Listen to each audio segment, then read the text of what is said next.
the job of DCI is to regulate the education of dentistry.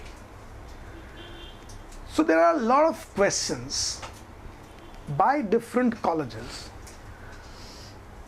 that do we require the permission of DCI to conduct the dentistry courses? And one such matter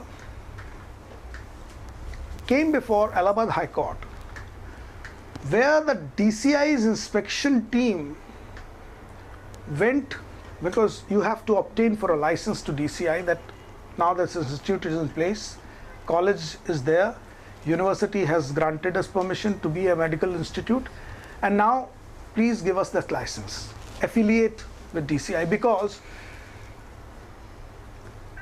DCI has been given this power by the Act. So this team went to inspect this institution. This institution wanted a license for 100 students. Somehow the other, I do not know what they inspected, they gave a license for 60 students.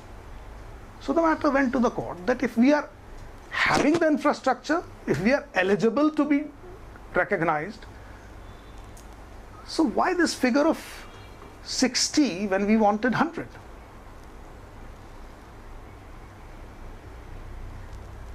The High Court heard the matter from both sides.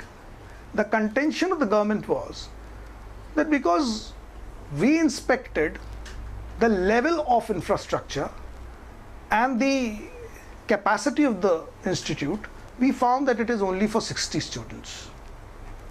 The matter went up to the Supreme Court also. The Supreme Court also considered the view and gave a very middle path kind of a judgment, stating that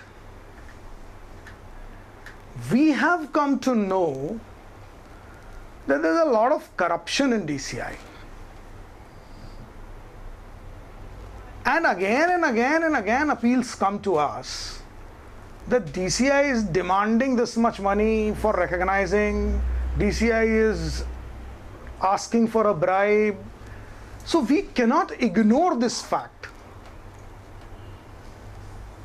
that how could 60 students are allowed if the infrastructure is there and the college is demanding for license of 100. So this figure number is not clear.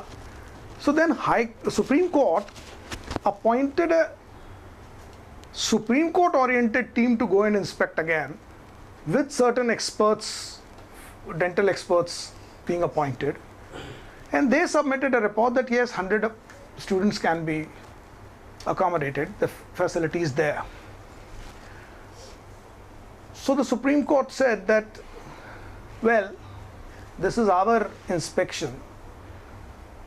We do not want to interfere into DCI's mandate, but we cannot also ignore the allegations of corruption by DCI and demands of money for giving recognition.